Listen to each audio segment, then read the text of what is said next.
Welcome to the first webinar of our GamesBagus webinar series called The Future of Games. Welcome. We're very excited to share some amazing ideas with you and also to introduce the program along the way. So since it's 11:01, for the benefit of everyone who was on time, we're going to start. So I'm Stephanie, I'm from BGBG Initiative. And here we have our speakers and moderator, and we also have our representative from the US Embassy Kuala Lumpur with us here today. And without further ado, I'd like to invite our representative from the US Embassy Kuala Lumpur, Akash Suri. He's the Public Diplomacy Officer, and we're very glad to have him here today because the US Embassy is a huge part of this program, and because of them, this is made possible. So without further ado, I'll pass it over to Akash. Thank you, Stephanie. Good morning, everyone. In the spirit of a Zoom meeting rather than a webinar, I'm going to wing it a little bit, so bear with me.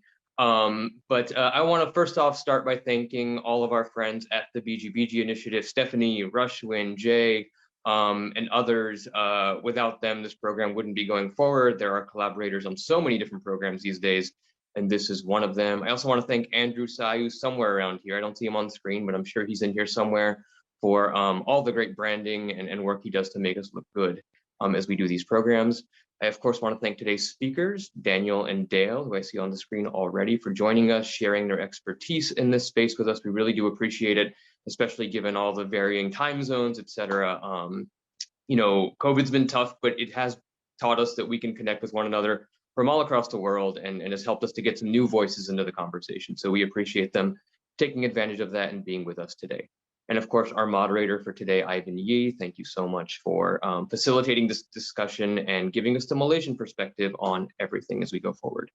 I was saying to the panel sort of before we opened up the room that I've been trying to do gaming diplomacy for a while now. It's been a little bit over a decade that at every one of my posts, I try to do at least one or two different programs that talk about narrative in gaming and how we can use that in the pursuit of diplomacy, in the pursuit of getting those messages out there that we care about. Those messages are on topics that are very meaningful to both the United States and Malaysia. These are not controversial topics. They're issues that we already agree on, like the environment and climate change, preventing trafficking in persons, countering violent extremism, imbuing young people with STEM skills and forwarding women's empowerment. We do this through a lot of our other forms of diplomacy, whether it's film diplomacy that we regularly do, or music diplomacy, or culinary diplomacy, or the typical diplomacy in which we bring over American academics and experts to speak to audiences. When I started this 10 years ago, I don't think that many at the State Department had thought about using gaming as a vehicle for all of these messages. I will say that it has changed tremendously over the past decade, and you'll see embassies and consulates all over the world. And not just American embassies and consulates, but I think other nations have caught on too in their public diplomacy program that gaming can be a vehicle for talking about these very serious issues and meeting audiences where they are. So that's what this program is about. It's about taking those things we already agree on and helping young people and audiences we don't normally reach through our diplomacy and sort of reaching them through gaming. These webinars, there's a series of several webinars we're going to do. This is the first one, but they're really an on-ramp to the main attraction, which will happen later this summer here in Kuala Lumpur. We're going to do a workshop and a game jam over 4 or 5 days and bring a lot of Malaysian gaming professionals, developers, narrative specialists, and also students studying gaming together, along with some Americans that we'll bring over to facilitate the workshop and help judge our game jam. And we'll spend a few days together talking about these issues. We'll bring in experts on these issues that I talked about, experts on environment and trafficking and countering violent extremism to give us that context for what we need to make meaningful games, or to at least conceptualize meaningful games over the course of that few days. And hopefully at the end, we'll find a few games that we can fund to completion, sort of to get to have them come to fruition. So that's the hope. That's all I want to say. I really want to hand it over to the stars of the show today, and Dale and Daniel and Ivan. But thank you all for being part of this program today, for joining us on a Sunday. Please do join the rest of the series, and if it's piquing your interest, please think about applying for the in-person program here in Kuala Lumpur. That's all. Back to you, Stephanie. Thank you so much, Akash. Well, I hope that got you guys excited. We're very excited to launch and announce and open the registration for the in-person program soon. So I hope to get some of you to be part of this. And without further ado, I suppose let's hop on to the conversation. I will pass it over to Ivan, our moderator for today. I think he's probably a familiar face to some of you. So yeah, Ivan, take it away. Hi, thanks, Steph. Hello, everyone. My name is Ivan, and I will be the moderator for today. We have Dale Indiga, right, who is the managing director of Games for Change Asia Pacific, which is a non-profit organization that supports other organizations using serious games for social change. Also with us is Daniel Teitelbaum, who is the production manager at Games for Change as well as the lead facilitator at Playful Thinking, an organization that exists to discover playful tools in a wide range of areas to solve the challenges of modern organizations. So thank you very much for being with us today. Thanks for having me. Thank you. All right.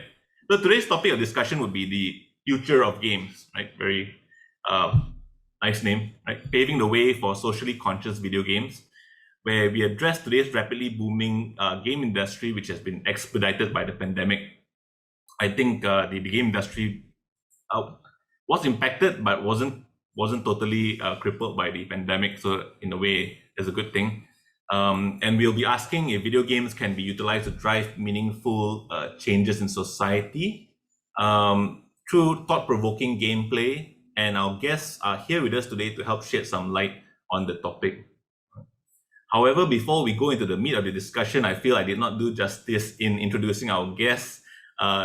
They both have very impressive backgrounds in LinkedIn, right, and in the field. So I would like to give the audience a chance to learn a little bit more about their respective backgrounds and the work that you do. Maybe I can pass this time to Dale to introduce yourself. Yeah, sure. Thank you. Yep, my name's Dale Liniger. I've been working with Games for Change and what we generally called serious games for the past 17 years now. And that came from a need in education and I was working as a researcher for a university, and we started to look at better ways of engaging students and better ways of getting messages across. So over those years, I've worked in a whole bunch of different areas, creating serious games. As Ivan said, I think the pandemic sort of created quite a few opportunities for us. And one of the agencies I work with at the moment, we got a lot more busy, to be honest. So I felt guilty for a year or two because all of a sudden everybody was moving all of their training online and looking at how they can actually simulate activities which were unsafe to do in the real world. And I've been involved in the simulation scene over here for quite a while, but the simulation scene was never exactly what I wanted to be involved with, because my interest is really using games and simulations to make the world a better place. Whereas the simulation scene, it's not always about making the world a better place. It's usually about making money or helping defense or something along those lines. So we reached out to Games for Change a few years ago about starting a Games for Change Asia Pacific chapter. It's been wonderful to work with the Games for Change organization in the US because we've learned so much from them. They started in 2002.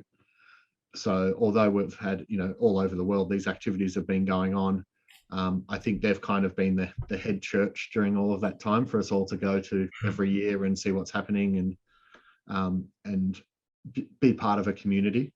And it's a real privilege to be able to bring that community out to our region. And it's allowing us these opportunities where we're meeting all these wonderful new people, finding out about all this new wonderful work. And it's amazing to see how much of it's coming out of Malaysia, to be honest, because it's probably one of the most prominent producers of games and serious games in the whole region. So looking forward to the discussion, and thanks for having me. All right, thanks. Daniel? Yeah, so my background is in philosophy, and so I studied philosophy and was also studying law at the time. And I thought I was going to be a lawyer and do philosophy because it's interesting, but as I was studying, I ended up working at a place called the School of Life, which you might have heard of. It's a school started by a man named Alain de Botton, who's a philosopher in the UK, and it's spread around the world since.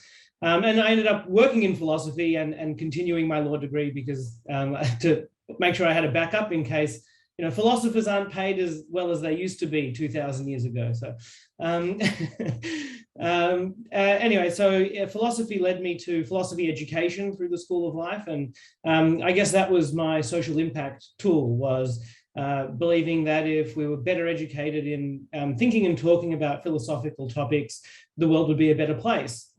And I guess through my work in the School of Life, I ended up running workshops, because my background was also in facilitating as well as the recruiting and training of facilitators. So I got to do some of the facilitating as well. And when play became one of the topics for us to run workshops on, I decided I really wanted to do that.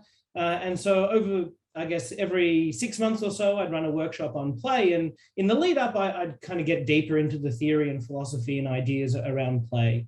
And then in 2018, I went out on my own to run play-based workshops, because by then, I guess I'd found tools in psychology and in science and in design, and all of these different disciplines had a relationship to the idea of play and how it might be helpful or valuable or useful.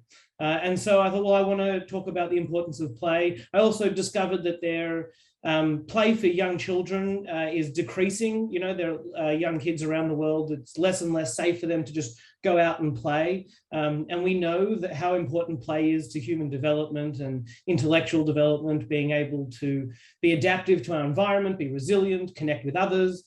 So play kind of seemed like this big term for a whole lot of different ways of engaging with things in the world that were really valuable, and that people would kind of, we leave as we get into adulthood and leave behind. And so I guess I just started talking about how play is important in our work and in our life, and trying to develop workshops that show that and share the tools and exercises that can help us. And then I joined Dale a couple of years ago because digital games is, the games and play I'm talking about is very broad, but I wanted to get deeper into digital games, which are incredibly powerful tools, because you can create systems and immersive environments, and talk about choice and narrative, and visually arresting audio connection over the world. So it's this huge opportunity for meaningful experiences through digital games. So I had to know more and join Dale to help on the journey. Ivan, I think you're muted. Sorry, good to know that. Thanks. Yeah, and it's great to hear that we have lured another lawyer all the way to cross over to the game development side. Right. Thank you so much for that introduction. Based on that, I think there are no better people to have on board for this discussion. Just a little bit about myself. I've been in game development for about 14 years now, and also an academic. But more importantly, I actually manage the Games HQ community in Malaysia, which is it's basically a Facebook group community where we pull in academics, industry players, media, and also students and hobbyists together. So it's like basically a pool of people that enjoy making games. So we use it to communicate information and also help build the industry. And professionally, we produce a game content and also social media content for advertising and also education. And we've recently released a card game called HR, the Toxic Workplace game, which is a game that highlights a toxic work environment, but we try to do it in a fun way. So yeah, so hopefully people would learn from that as well. Yeah, so that's done with all the introductions. And I guess now we can jump into the meat of the discussion and on with the questions. All right, so we're going to start off slow. For the audience, some of us are well familiar with Games for Change, or G4C, their mission and goals. But for some who are maybe unfamiliar, could you care to elaborate on the G4C's ultimate goals and aims, especially in the Asia Pacific region? Yeah, sure. Yeah. I guess and we spent quite a long time working on our mission and what we should be and what we shouldn't be. Because we're not the same as Games for Change in the US, who have been around for quite a long time, and they do a lot of work in schools and things that are already being done by a lot of other organizations in our region.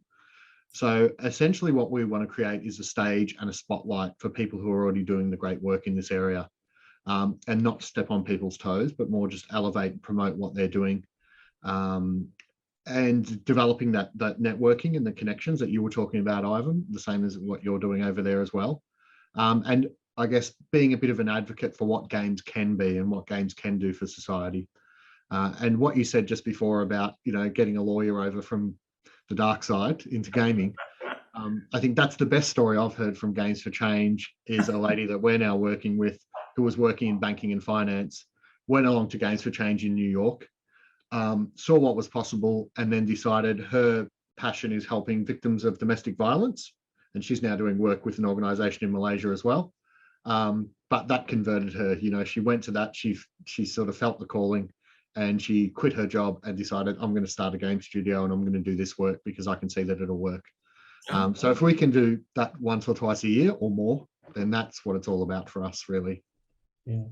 I also think showing the diversity of different applications of games is incredibly important, because somebody like that could watch 100 different presentations, but there's only one game that really speaks to them in terms of what its potential is, and that's the aha moment. Because people can be quite dismissive of different types of play that they don't necessarily engage with or are drawn to. But then there's that one example, they're like, oh, I understand how that applies, why it might be interesting and why it might be useful. So we had 100 presentations for the last one. I think that's important, is to have so many diverse examples. All right. Was there any particular game for yourselves that actually sparked your whole interest in this, going down this games for social impact pathway? Was there anyone like eureka moment that, this is a very powerful tool? Yeah, no, I'd like to say I believed in the power of games from the very beginning. But no. No, but there are lots of inspiring examples. I guess each new game gives you a kind of new, like, even though you're used to looking at lots of different games and what they do, a new game gives you, you say, oh my God, I could never have thought of that application myself. Even though I know of the power of games, I can't sit here and think of all the ways you could, deploy them in the world. And then you see one like, a app for diagnosing hearing loss. And you think how easy, how scalable, it's not scary to go to the doctor. You can sit, a kid can play it and have fun rather than feel like they're being diagnosed, mind blown. So, that happens repeatedly. New aspects of it. Yeah. All right. Then, okay. So as game developers and also consumers ourselves, although admittedly nowadays, I guess there's less time to consume, right? We all do know that games can make a lasting impact on everyone. But would you have any examples of any particular games that are like interesting or have achieved a certain level of recognition in a positive manner? Like anything that Games for Change has previously advocated or promoted that are like quite interesting?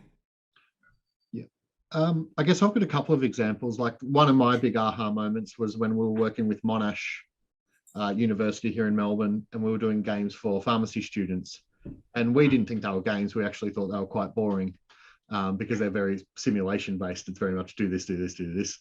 But we took them into the classroom and they turned into a game in the classroom, because you had all these pharmacy students competing to see who could make the best tablet, who could do it the quickest, what the outcome was. But then the real aha moment was when one of the lecturers sent me a photo of a classroom in Namibia, which I still can't say properly. And that actually had to send the software over on USB sticks, but they were getting the same education in pharmacy as the students, the international students who were pretty cashed up were in Melbourne. And that was a beautiful moment for me, because it was like, the money we're spending here, and it wasn't a lot of money, it was probably $20,000, $30,000 to make these modules, was having a global impact. And it really enabled, I guess, what would you call it? It was one of the positive aspects of globalization, where things could be transferred for almost no money and used by somebody else. So that was a real aha moment for me. And then we had another one last year where Dr. Dan, we call him here in Melbourne, made Vax cards, which is a card game all about vaccination. So it's all about getting people to accept COVID vaccinations and things like that. And it was the same thing, where he had video footage of people playing it in Africa and having a lot of fun and talking about vaccinations openly. And it was another one of those moments where you realize, oh, okay. And this is just it's literally a deck of cards, and it's having impact so far away. And that's really amazing to see the power of that type of thing. Highly transmissible, huh? Yeah, especially when it's so cheap. And that's one of the things that appeals to me more at the moment is there's some people doing, like you just mentioned, a card game. I'm doing a card game for firefighters at the moment. Oh, okay, right. I'm getting really into the low tech because it doesn't have to be a $100,000, $200,000 realistic RPG. It can really be simple activities, and that's what Daniel specializes in, that really help to get the message across. Yeah, what I love about another thing I love about Vax cards, and I guess to speak to that, is it breaks down complex things into relatable parts, and it's not a perfectly accurate representation of the complex thing, but it highlights the most important bits and makes them relatable and not scary. And then you kind of you chew a little bit, and then you can bite off more once it keeps getting broken down for you. So Vax cards does that really well, and games in general can take the challenging abstract stuff and make it into an analogy you can interact with, and that's the way you can really understand something deeply, by making those choices within the game rather than just getting information passively. The Vex Cards game, is it something that's available commercially, or is it still a research-based thing? I'll find the link because you can actually buy them online. So I'll okay. put that link in the chat if people want to check it out. Yeah, that'll be useful here. we're still working on our vaccine education as well. So putting in the game would definitely be something that's great, especially when you're approaching the younger generations. And I think as Daniel was saying, the real power of games for me is allowing, not trying to jam information down people's throats, which with vaccinations is a really good example. Like the joke over here is every family's got one. One who just refuses to listen and doesn't really want to digest the information. Yeah. But allowing the person themselves to become the moral agent, to make the decisions, to make the choices, rather than just saying, listen to this is the way it is, to let them actually play something and learn for themselves, I think is a much more powerful medium than, as Akash says, said, we've used movies, we've used books, we've used the media in all these different ways, but games are the first thing that really allow us to take over the agency ourselves. Soft touch. Yeah. I also think that as even though so game technology and what we can do is increases every day, but I think the game designers also start to understand that they can do a lot less and still create a meaningful impact. And so I think that's a really important thing, that a simpler game can have a much bigger impact, even though what we're capable of is getting better and better. So I think that's an important thing to know. All right. Okay. So previously, I think before this session, you mentioned that there was a video that you'd like to share. Perhaps you can just share this to the audience, like some of the other projects which are ongoing around the world as well. Yep, I'll load that up now. All right, cool.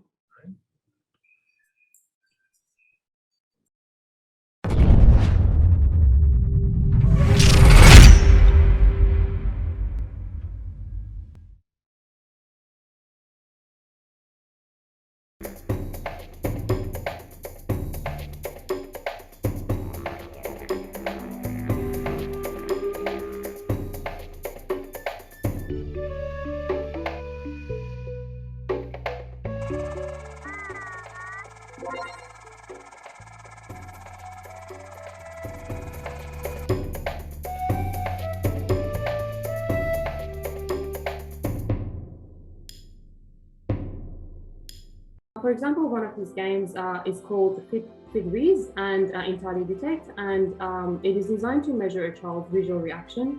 And also another game, for example, Civic and Scan, are samples of visual search tasks that assess a child's ability to scan the environment and differentiate objects from each other, and a measure of their visual search efficiency. Other games such as Focus Farm, for example, Entirely Detect, or Monitor are designed to be a measure of how long a child can focus on a task. In scientific terms, we refer to it as sustained attention or focus.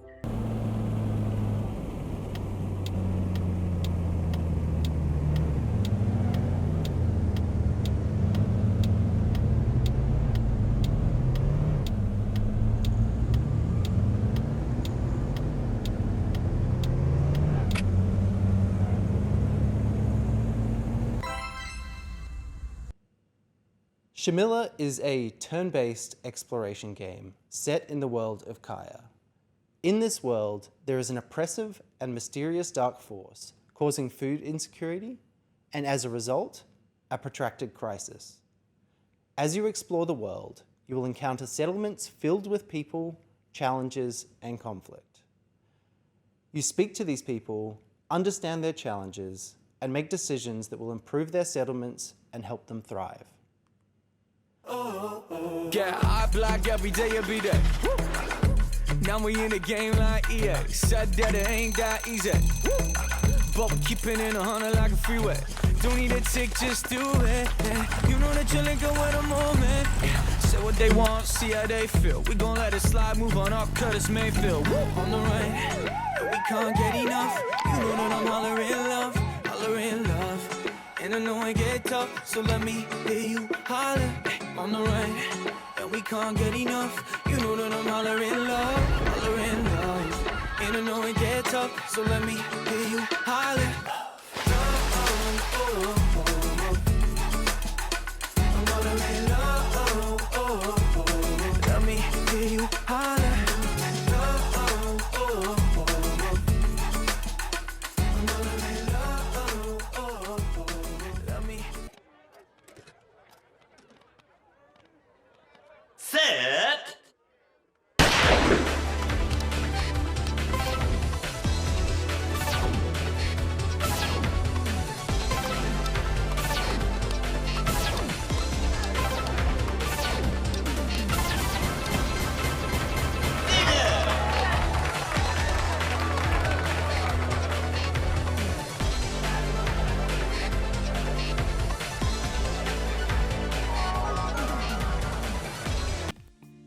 In this project, we used Wick Country as the backdrop and Wick Ranges as the stars of the game to develop a game in which the player has to try and protect marine turtles from feral pigs. The fantastic thing about this game is that the land managers of the future are the Wick kids that are in primary school now. And for them to have some skills and some really deep thinking about how you might protect these threatened species is a fantastic thing for the future of land management on this country.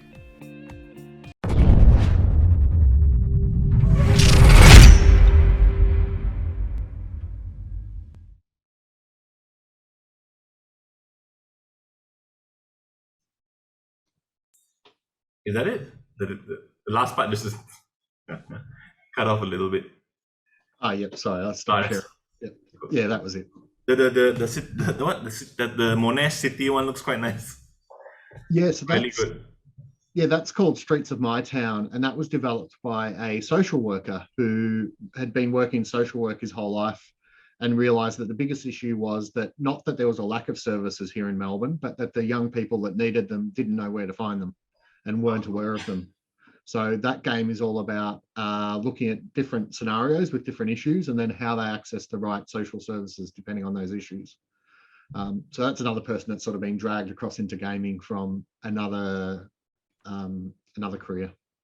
I guess like I used to have an ex-colleague who's a game designer, so his policy was always that good game design usually doesn't come just from game designers. It comes from people who are living their lives and doing that thing, and then they bring whatever they know into this field. Yeah, just words of wisdom from him. All right, let me move on. That's a pretty good video. That video, is that available online anywhere that maybe some of the audience later on would like to go check out some of the stuff? Is somewhere on YouTube? I'll post a link to our YouTube channel, which has the full-length videos of, I think, 30 of the best presentations from last year. So it'll get a much deeper dive into any of those things that we just showed. All right. And that first video was of the app I mentioned, a game that can help diagnose hearing loss. And rather than having to take somebody into the doctor, the whole challenge of it, you can just play a game on your phone. Oh, okay. So it helps speed up diagnosis. Maybe some people don't want to go all the way to the doctor, and then some people are apprehensive about it, right? Yeah, well, if you were to take, let's say a young person to the doctor to test hearing loss, there would be a setup where you would hear a sound and have to respond with a button. But they can play a game which does exactly the same thing, respond to the sound with the correct, interaction, and easily, it's not necessarily you still might have to take your child in for a proper diagnosis, but at least you would know whether that's worth it or not. If they do incredibly well in the game, probably not. If the game shows that there's a potential problem, then it makes it a lot easier and efficient at scale. Yeah, and I've done it with my kids, and one of my daughters we have had to take for hearing tests, and it was all fine. But then we tested the game with 3 of my kids, and they're actually able to get much deeper data from the game than we could when we took her to the audiologist. So it's doing a better job. It's less invasive, and it's being rolled out at all primary schools in New South Wales, I think, at the moment. So the government's actually thrown a decent amount of money at it after years and years of battling on the behalf of the developer, who's an amazing woman. But she sort of fought for 3, 4, 5 years to get the government to look at it, and then finally they accepted it and have given a couple of $1 million to roll it out to all the schools. So that will help a lot. Yeah. Which is a good cue to our next question, which is on more on the policy side of things. When it comes to advocating for development of games with social impact, would you say it's important to have governmental support in backing the initiatives, or is it more likely that the initiatives are usually driven bottom up instead, right? Sadly, I'd say it's very much bottom up here still, and it's those people who are passionate about solving problems. And then there are some buckets of government money around here that you really have to prove your case to them. I know a conversation I had a few years ago where there was government funding available for app development. So probably showing my age here, quite a few years ago, where they wanted to fund some apps. And I contacted them about doing a maths app for students. And they said, that is absolutely not what we want to do. We want games with microtransactions, and they were very much focused on the entertainment side of things. I think in terms of the Australian government, the entertainment side of things have a lot of money. And as everybody here knows, the games industry is bigger than Hollywood at the moment, far bigger. And it's the same in terms of lobbying in Australia. I think because they have one cohesive front, which in Australia is IGEA, the Interactive Games and Entertainment Association. They're representing the electronic arts, all the big players who are doing all the massive sales through the JB Hi-Fis and all the other sort of, media stores. So they're literally, they're a force to be reckoned with. Whereas what we're doing, everybody's sort of working away in their own silos at the moment. And I guess we're hoping that one of the roles that we can play is by bringing all those people together, showing the power that Games for Change can have, and impacting the government decisions a little bit more in that way. But there's a digital tax offset at the moment in Australia for game developers, but it only kicks in when you're spending over $500,000 on a game. So out of all the games, out of the 100 games that we showed at our last conference, none of them would have had over $500,000 worth of funding.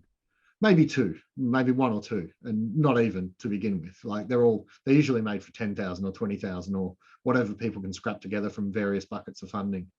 So the strange effect then that the digital tax offset is having is that these big developers now, because it's a 30% offset, they actually have 30% more money to throw at the talent than the smaller developers do.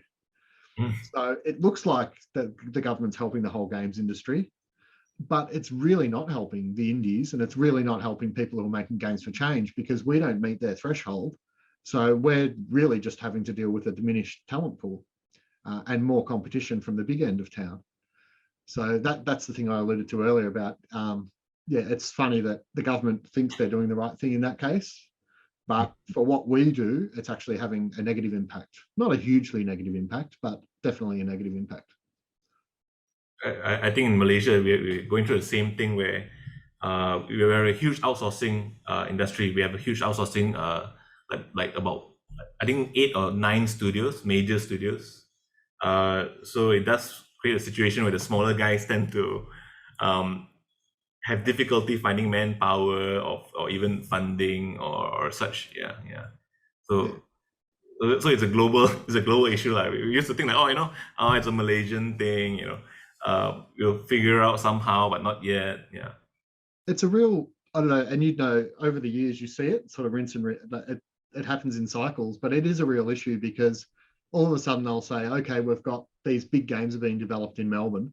But as soon as the Australian dollar goes up, or as soon as some sort of situation changes, that studio just packs up and walks out. So it's not sustainable either. So I think it's a little bit crazy. It's like you have to provide sustainable growth for the industry where the little guys can become big, rather than just trying to lure the big guys over, because the big guys, they're as ruthless as any companies in the world. And they're just going to set up, if they can save $1 an hour, they're just going to move. They'll move for the next game. And that's happened so many times here in Australia, and I'm sure in Malaysia. So that there's got to be a lot to say for sustainable local developments, right? Building IP and such. Yeah, absolutely. All right. Okay, so we'll move on to the next segment, which is more like talking shop, right? As game developers or people who are involved in the promotion and support of games. On the topic of game design, are there crucial things to consider when developing and also evaluating the impact of a game? Are there things that developers should keep in mind as they plan the experience to achieve the maximum impact? In this context of games for social change. Would you like to start, Daniel? Sure, yeah. There's actually a great book that Dale gave me because he's writing his PhD on it. And it's about, do you have it? I got a copy. Yep, I got it. Values at Play. It's called Values at Play. It's by Mary Flanagan and Helen Nissenbaum.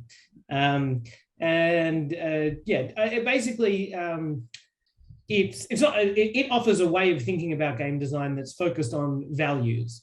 And it's about making sure that the values that you want to see kind of manifest in the game are the ones that actually do come into the game. And, game designers, you might say, well, you can create a game that's value neutral, but that's not really possible. Anything you create is going to have values embedded in it. And so anyway, they offer a really beautiful way of thinking about the process of iterating a game to make sure that, it meets the values that you want. And I think that's really important, that game designers don't take any aspect of the game for granted as being neutral or not important in the experience of creating, the game and the outcome. So being aware of that and making sure. So the process they talk about is you kind of go through a values discovery, where you're trying to understand what are the values we want, and then you do an implementation. How can we make them happen in the game? But then you have to verify at the other end and say, is this thing we created actually achieving the thing we want? And how do we redesign and tweak all those little bits to make sure it creates the value of trust or, of collaboration or whatever it is you want to create in that game. But Dale's doing a PhD on it, so he knows more than me. I don't know. I'm so far down the rabbit hole, I'll bore everybody. But my background also was teaching game design at a university. And I think especially game design students, one of the biggest issues is they really concentrate on fidelity. So it has to be the best sound and it has to be the best visuals and the best animations and the best this and the best that. And often you can really pare a lot of that back. Like most of the examples we've shown, I'd say one of them, the Shamila game made in Sydney, is quite really good graphics and it's a beautiful thing to look at, but the rest are really simple. The power is actually in the subject matter expertise and the learning design that goes into making the games. And then the games can actually be quite simple artifacts in the end. So especially for younger game developers, I think there's a tendency to go way down, like with the study, you go way down this rabbit hole. Whereas no, I'm going to create the best characters using the best software and they're going to have the best animations and the best skin, the best hair. But a lot of that stuff doesn't matter at the end of the day. People aren't going to see it and people aren't as worried about it as the game developers are themselves. So it's, knowing your audience and knowing what's enough, what's good enough, because it doesn't have to be perfect. It just has to be good enough to achieve the learning outcomes or whatever the goals are of the game.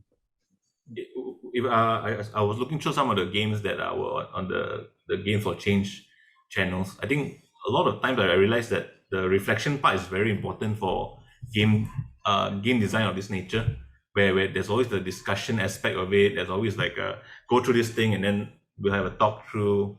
I think there was one example you sent over, Z-Force, is it? Which was a role-playing game where the characters are superheroes, but they have they're from different, was it the autistic spectrum? autism spectrum. Yeah. So I think there's a lot of this. Is that majorly important, that having that back and forth with the facilitator? Or Oh, definitely. And I think what you were saying about the verification and finding out if it actually works, the sad thing, and most people here would understand that usually you get money and you get a bucket of money. You'll get like, here's $10,000, here's $20,000, make me a game that teaches people this. And then you get to the end, you put everything you can into it. You'll work extra, you'll spend $25,000, even though you only got 20. You know, you'll do everything you can, and then there's just nothing left for verification or for checking does it work, and for continuing that conversation. So that's something I think that really has to be emphasized, is from the start you need to portion off a bit of the funding has to go towards that process, because it's so important in proving that what you're doing actually works, because it might just take a few tiny tweaks and all of a sudden you're in that sweet spot. But a lot of the games, it's kind of like, well, okay, we'll spend all the money, here's the game, bye. And I've seen that at universities again and again and again, and it's not how it works. It's not a recipe for success anyway. Yeah, I've also overseen a lot of student projects. So usually, the final day is when they just get it working, and everyone's like, okay, done. You know, we're done with this project. You know, but it's interesting because Malaysia also we do have a relatively supportive government in terms of like there are grants available. But I think like the testing and the measurement of the impact is also something that should be considered now. Yeah, but you're right that it's seldom something that you actually allocate budget and time for. It's always like, okay, launch date is basically right at the end there. Yeah. I was just going to say, I think across all design and not just game design, it's always the neglected part is the iterative process. And in my experience, you could take a really average starting idea, and through intelligent iteration, where you really are attentive to what's the impact and what needs to change to make this better, you can get something incredible. But trying to make something incredible from the get-go, you're not going to get there. So I'm really a big believer in start with anything and keep changing it rather than get it right straight away. All right. So I'll move on to the next question. What would your approaches be when approaching topics tied to social awareness and advocacy?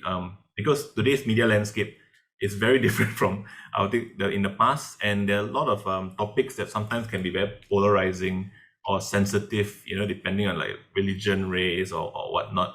Are there any best practices that a studio could adopt when approaching this kind of like hot topics? Yeah. This is something I've learned from Malaysian developers, actually. Oh, okay. Because in Australia, we've probably got a bit of a reputation around the world. We are quite blunt.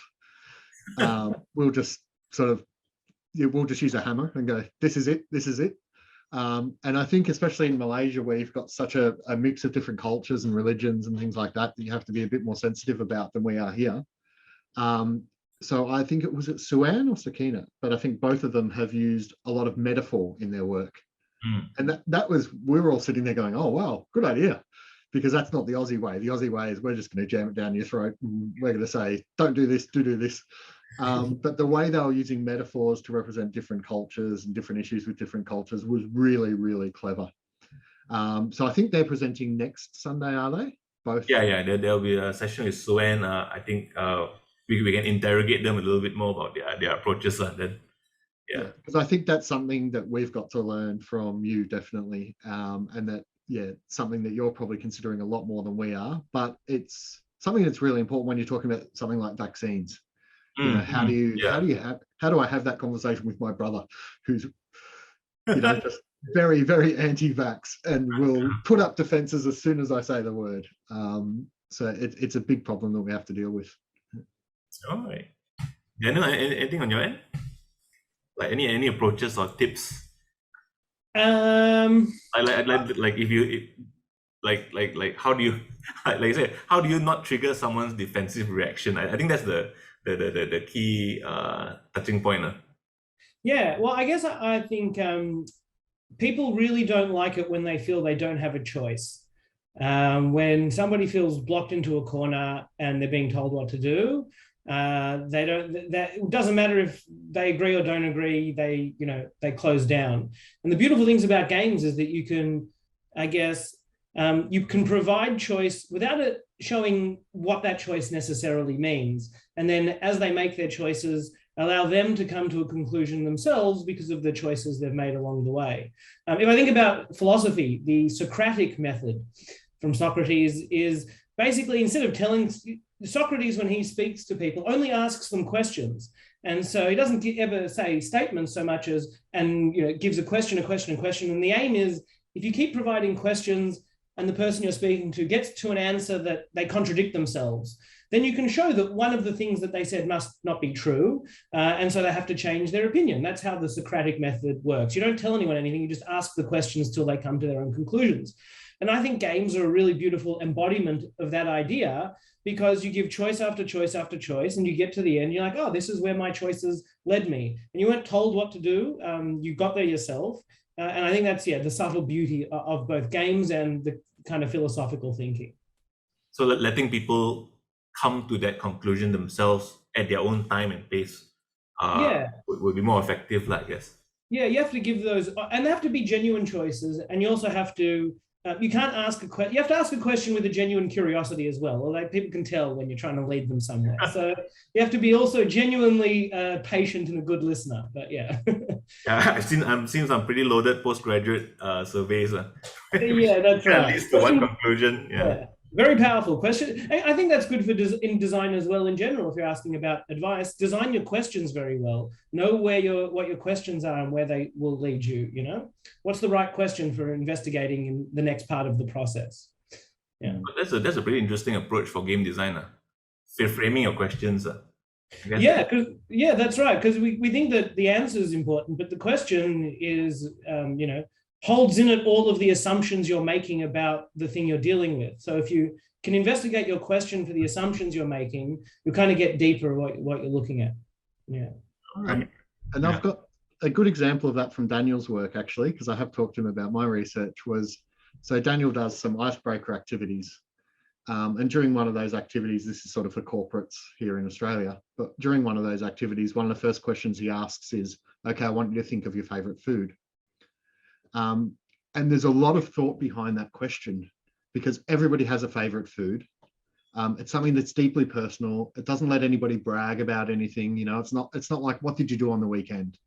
It's not like there's all these other questions you could ask in the same way, but what did you, and it ties into this sense of the familiar. It takes you back to your family. It takes you back to your childhood. It takes you back to a happy time. Mm-hmm. So such a simple question as part of an icebreaker, what's your favorite food, is a better question to ask than what did you do on the weekend, what's your favorite sport, all these other things, which might seem similar if you don't think about it deeply, but they're not. Yeah. Yeah, if you're putting me on this look for the next week or so, yeah, probably be rethinking everything I've asked. Yeah. All right. Okay. So let me move on to the next question. Taking into context our Malaysian game development landscape, right? Just to share with you, a lot of non-NGO funded projects will struggle to find investment or capital in developing games with a social message, as opposed to a fully profit-centric product. I think it's similar in Australia as well. You want to make your entertainment-focused game because the returns are there. Are there ways that you've seen, maybe successful ways to bridge that kind of divide, especially to how do we convince stakeholders to consider social impact games as an alternative? And I think there's been a similar question in the chat, hasn't there, around what the best way to monetize Games for Change is. So it was up a little bit. And I'd say that, they're related. The biggest thing that's happening here at the moment is, I know a few of the health-related games especially are having to go through our Therapeutic Goods Administration, which is the same as the FDA in the US. And the same thing's happening in the US, where you really do need a strong evidence base. And it goes back to our previous conversation too. You need to be able to prove that what you're doing works. Because as soon as you can prove that it works, and being digital, it's probably going to be cheaper than the other solution that's being used, then that starts to break down the arguments, and that starts to drive the investment, whether it's the government or various nonprofits or various institutions which have an interest in, curing a certain issue that society faces. So that's, I'd say, one of the biggest things is tying in research, partnering with a university or another organization that sort of has those skills, and being able to report on the success of your product, because that's you know, you can think it's wonderful, you can show people, they can all think it's wonderful, but unless you've got the research to back it up, unfortunately, that's what's going to make the government and the NGOs and all these big organizations who respect that point of view, they respect the scientific, they respect evidence more than anything else. They're not going to respect your creativity. They're not going to respect the awesome gameplay that you've put in. They just want the proof that it works. So data, solid backing, a lot of data. Yeah. Yeah, and then I think there's various business models which can sort of apply to that. And there's some games, you know, some of the games for change that we've seen, you know, they end up being really successful games on Steam because they are fun to play as well, or something like that. That's probably not the world I'm from, though. So I'm probably speaking more from my own perspective. There's these very talented developers as well who are able to make something that's engaging and socially conscious and also very entertaining, and people will buy it. So. The fine line. Daniel, any perspective on this? Not really, no. More into the deep philosophy than how to get the funding. I'll leave it Dale, to the business Dale guy. gets the funding. It's Dale's job to find funding. All right. So there's a I'll say a synergy there, I guess. Yeah. All right. We've got time for one more question, and then we'll go into the Q&A with the audience. Right. This was more on G4C's initiative. If more studios were to be interested in focusing future developments in making games that carry a strong social message, right? What are the possible channels, resources, or support that they could tap into, especially in like G4C's context? Yep. Well, I know Games for Change, the organisation, provides a bit of support and a lot of messaging, so I'll put their website in, though it's pretty easy to find, gamesforchange.org. In Australia, the big thing we see, and the most successful stories I see, there's quite a few that may be entertainment development studios, but by partnering with other organisations or people, they're able to do these serious game type projects or Games for Change projects on the side. And that in a lot of cases, that's kept their doors open because they can get some constant funding. They can partner with a university, say, who's just giving them, and I don't mean to say just, but maybe it's giving them $100,000 a year.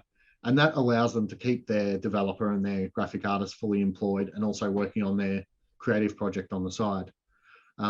So I think there's a lot in it for even people who are making entertainment games to think about, well, what am I interested in? What problems can I see in society? And how can we apply the skills that we've got in-house here to those problems? And then the thing that I'd say that's important with that is really partnering with those other organisations. And back to what you were saying before, Ivan, the subject matter expertise behind the games often matters a lot more than the games themselves. There's a lot of game developers out there. But having an organisation who's really invested in the problem that you're trying to solve, and if you can just start that conversation, then you'd be amazed where all of a sudden buckets of funding appear, or there'll be a little bit of money for a proof of concept that you can take somewhere else, and you can slowly sort of ratchet up and get somewhere. Yeah, and I think that's a really important part of Games for Change is not just about showing game developers the potential of applying games to social impact, but showing people who are non-game developers the power of games as a solution to their problems. And so the more you get those people in a room, the more chance there is that they'll find those partnerships, which is really, really important. Okay. I was at the website, and then I found the Games for Change Asia Pacific Journal 2021. Yeah, I think that one's a pretty good resource as well. There's a PDF of it. It contains, I think, a lot of case studies of actual projects and such, and pretty well documented. So for anyone that wants to read through it, I think we can put a link up as well later. Yeah, thank you. That'd be great. And that's free to download, 100% free, and done with Carnegie Mellon University in the US. And that's part of our mantra, is whatever we do should be as accessible to, say, a teacher or a nurse in rural India as it is to a teacher or a nurse here in Melbourne. So that's one of our big drivers. And we're hoping to keep that journal going and just to sort of build up a bit of a knowledge base. And it's funny, because I've got like 30 copies here. So now everybody I go to talk about games, I walk in with the book and go, here, read this, have a look at this. Because it's that evidence base. It's that, yeah. And we've kept it cheap, like it's $30 to buy. And I'm not spruiking it because you can download it for free. But yeah, so it's about proving what we do works and building up that scientific backing for everything that we do. Definitely recommended reading for anyone entering this field. Yeah, Stephanie put the link up on the chat, so for anyone interested, you can check it out. If you want to buy it, can do support them as well.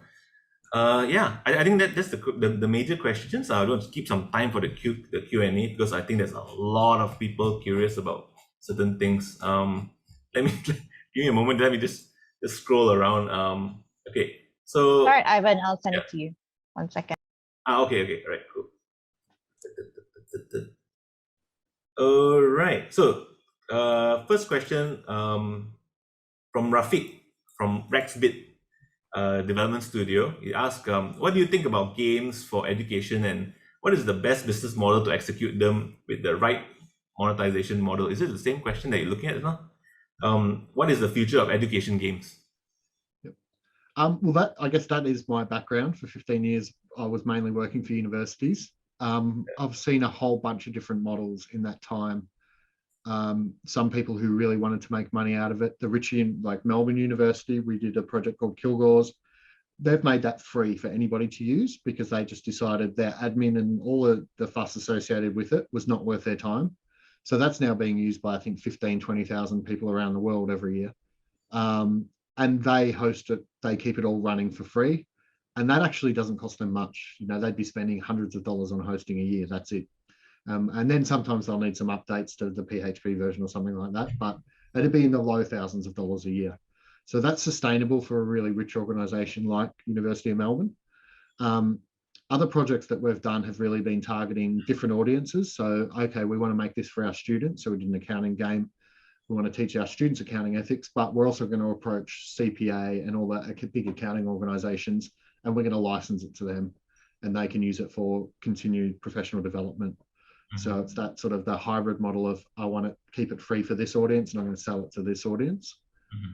And then there's often people that there's a whole bunch of people out there that are just making games to sell in a much more straightforward manner as well, that it's $5, $10 a pop. That's tended, I haven't seen that work tremendously well in education though. I think it takes a bit more of an open-minded approach where you're getting some funding and you're working with an organization who's going to roll it out. But I know there's a million different cases and I'm probably not thinking of the right ones at the moment. Is it very saturated, the education game space? Like you will look at it from a local perspective or like international kind of perspective? We always look at it from an international perspective. And I think especially in healthcare, which is where a lot of the work we do is, it's easy to look at it like that. And you'll find the same thing for yourselves. Like we just did, I'm doing a lot of firefighting stuff at the moment. And the state that we live in, Victorian firefighters have different rules than New South Wales firefighters. So anything you make for the Victorian firefighters, it only really applies to us in this state. And that's really frustrating because the scale automatically disappears. Whereas say the pharmacy, for example, pharmacy is like being a pilot. There's an international language of pharmacy. The international language of pharmacy is English. So most pharmacists, it comes back to English. And the rules of pharmacy apply to anywhere in the world, effectively. Like no one's really doing anything differently. So you can make a course for pharmacists, which does apply in Africa or somewhere like that. And there's varying degrees in between. But yeah, some of the lowest hanging fruit is where you know you've got that big global market, and whatever you create is going to have a potential audience of 7 billion people or however many billion people, rather than just your city or your town or your state. Yeah. There's a follow. I hope that one answers Rafiq's question. There's a follow-up question from Marat. How realistic is it for immersive games to replace textbooks? What are the main obstacles? I can go for that. Yeah. I think they should. I don't know how realistic it is. One thing I like to talk to, I've talked to a few different organizations, conferences for teachers, and I tell them that I think 90% of their lessons should be based around games. And they go, oh, that's absurd. How's that? That's nuts. But I guess there's a writer, Clark Apt, who writes a book called Serious Games. And basically in it, he talks about why games are so good for learning is that instead of gaining bits of information that are not necessarily connected, you have to synthesize information in real time. So let's say we're doing a simulation learning some part of history. If I play one country, you play another country, it's set up that we have to make choices. You understand the plot because you're a character in it. You synthesize all the information at once to make a choice rather than it kind of just being, information that sits there. And he also said that the military use games for learning and education much more than schools around the world. So I think it's crazy that soldiers spend more time learning through games than students, and we know it's the most effective way to learn information. So I say to teachers, and I still believe, and I'm not joking, that 90% of lesson plans should be based around games. And then I think, if that would increase the demand for games for education, and the industry can boom. That's definitely a very untapped area. If you talk about like there's so much content that is still not gamified or not approached in that manner. Yeah, it's crazy because anybody who has the experience of learning from a textbook versus learning in a game, they come away. You can see it as they talk to you about what they've learned, and it's been obvious for 50 years. So I think it really needs to change now. Yeah, especially when heavy textbooks are the issue nowadays. Yeah, and then you have to carry them. They're heavy. I think, like you said before, the pandemic's really helped accelerate that process. And one of the best universities here in Monash here in Melbourne, the head of teaching and learning, who's really into games and really into interaction, as soon as he got that role, head of teaching and learning at the School of Pharmacy, he immediately made a rule that there's no more lectures. You're not wasting our space. You're not wasting our resources. If you're just going to give a lecture, record a video, post the video. I don't want you taking up a room. I don't want you making students turn up. It's a waste of everybody's time. He said, the only reason we're going to give you a room for your teaching and learning is if you're doing something interactive. So that can either be a discussion, or it can be playing games, or it can be doing something along those lines where people do actually need to be together. With digital games, you may not even need to be together. But he did that sort of 5 or 6 years ago. So then when the pandemic hit, that whole school was ready. Like they were affected less, they still dropped their international students and all that sort of stuff, but they were ready because they'd already shifted everything online. Everybody was used to that way of working, and it's a much smarter way of working, whereas everybody else was sort of scrambling to catch up. So I think that's the way of the future, hopefully. But yeah, there's a lot of money in textbooks, and I think it's that, unfortunately, that's what's going to keep it around for a while, isn't it? So the content developer, let's try to move some of it over that, right? Yeah. And I think the Wileys and those big publishers are sort of now moving into online learning in games as well, but only because they were forced to, sort of kicking and screaming, not voluntarily. Yeah. Sorry, you go ahead. So I was just going to say, and as Rashvin's pointed out, that the textbooks get outdated, and that's why the textbook creators keep them around so that they can sell you the next version. Yeah. They need to get outdated for the business model to work. It looks like all of us developers have a lot more to do let's solve that problem. Yeah. Right. Okay. Let me jump to the next question. As far from Mordor Interactive, I think it's a Lord of the Rings thing, but we make games that content. We make games about. Let me rephrase that. We make games about Borneo's culture and heritage. So we aim to put this kind of elements into video games, and we believe it's a good effort to ensure the culture, continuity, and awareness. But we have always been asked about how well this kind of games can be in the global market, especially in the Western market, in terms of business. Any advice? So from Borneo, okay. So yeah, we do know this game. No, and I think that goes back to what we're talking about before, where it's tough. It's really, really tough if you know that it's only going to have a certain audience and a certain market. I don't, like, Daniel and I are probably notoriously bad at making money. We're good at doing what we want to do, but so I'm not sure if we're the best people to ask that. But I know the game looks absolutely amazing as well. So maybe if I come up with anything before the end, I'll come back to you on that.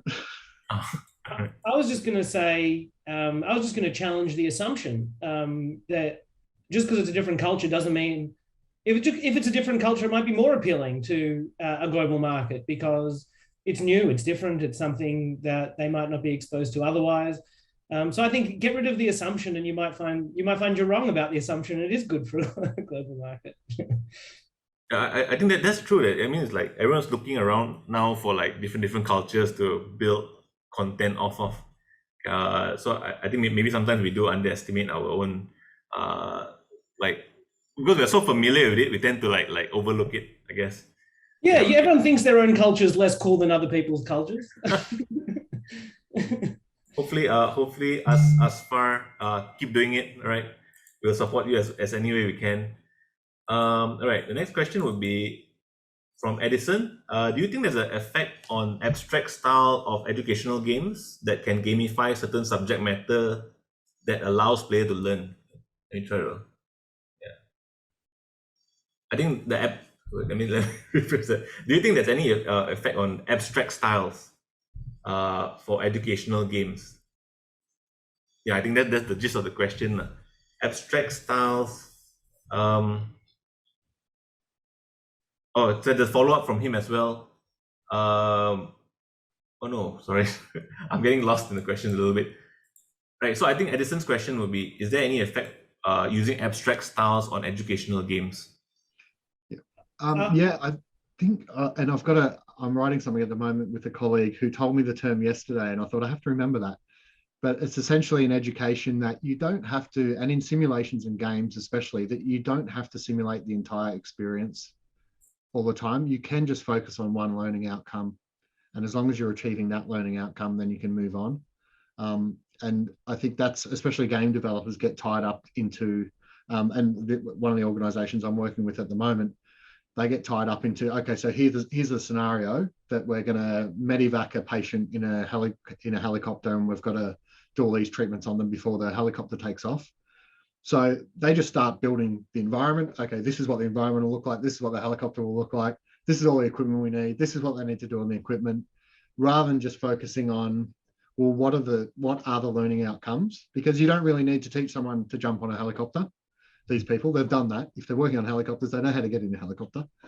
And it's breaking it down to what are the actual learning outcomes. And it may end up being quite an abstract type game that doesn't look anything like what you're trying to teach, because it's a really simplified version that targets the learning outcomes. So I'll try to think of what that term's called as well. But yes, I do think that that's absolutely possible, and that you don't have to be realistic, and you don't have to be 100%. This is the whole process, because that's often quite misguided in my experience. Right. Yeah, and I think going back to something we said earlier is that if you're iterating over the game over time, then you will narrow it down to the most important stuff, and it could end up looking very different to what you expected. But because you're constantly adjusting to achieve the correct outcome, you'll get to the outcome, and it doesn't matter what the game looks like. Okay. I think I'll use this question to cue to the next question, which is okay. How do you balance the line ratio between educational part of the game versus I would say the fun part of the game, so that it doesn't come across as boring? Yep. Yeah. I think there shouldn't be a distinction. All right. As in no separation. No separate. I guess I can say that my view on that one, sometimes depends on who's making the game. Sometimes, so if game developers are making the game, then sometimes they tend to like forget the educational part a bit. Or when pure academics make the game, then sometimes they tend to sometimes forget the fun portions a bit. So I think collaborating would be a better way forward. Yeah. And I think it's about testing as well. Like, I had a lot of conflict once with an academic, and he was actually the fun one, and I was the stickler. But we were making a health and safety game. Yeah. And he wanted really gory death scenes. So every time the students did something wrong, he wanted them to die. And I was saying, you're going to spend a quarter of the budget on the death scenes. We're meant to be teaching them how to do things right. And he insisted because he's the one who had the money. So he said, nope, death scenes, death scenes. So we did the death scenes. So, you know, it was all about construction health and safety. So if a guy wasn't harnessed on a scaffold, he'd fall over and he'd ragdoll down the scaffold and die. And then we took it in to test it with the students, and they loved it because firstly, they went through it and maybe they got 70%. And then they're looking around, they're laughing, but then they all started competing because they're all 16-year-old boys. So they want, I want to beat them. I want to beat you. I want to beat you. So then they'd get 100%. And then this is without us even asking. Then they'd go through and they'd just kill everybody. So we only asked them to play the game once. They'd end up playing 3 or 4 times. And a lot of that was because of the coolness of the death scenes. So I had to stand there and go, you are absolutely right. This is creating so much value. So often it's hard to tell, especially if you haven't trialed it. Until you've trialed it, you don't know what the effect it's going to have and how much effect the fun is going to have on the learning at the end of the day. Right. So that ties to Daniel's previous like suggestion about iteration. Right? I think we really got to test it a lot more. Yes. Yeah. Definitely. Yeah, because you never know. We got time for one last question. So and then we'll wrap up for the day. Lastrina asked, gamification and learning from high-tech games require access to the internet. 60% of the world's population has access to the internet, but it also means that we're looking at 40% who doesn't have access to the internet. Earlier, Dale shared that he's doing something with firefighters and also shared the link to Vex cards. Would the speakers be able to share more on low-tech games? And in general, how we can engage them 40%? How we can engage the remaining 40% better? I think this is Daniel's wheelhouse. So I'll start. Yeah, I think low-tech games are incredibly important. And kind of as I said before, that even though the technology gets better and better, game designers realize they can have just as much impact by doing simpler and simpler things and having simpler and simpler games.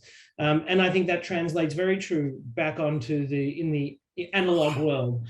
That, you know, really simple. Even the icebreaker game that Dale kind of mentioned, the smallest thing can make somebody feel safe or unsafe, or feel included or not included. And so, yeah, I think that because analog games are just ways of interacting, they can be entirely free. They can disseminate just with the sharing of how you play that. Yeah, and I think it's a cultural shift around the world of accepting that playing games is important. And then, you know, that's kind of also a really big part of it. Now, I don't know, Dale, do you have stuff to add? No, I guess just back to the question, like talk about the population without the internet.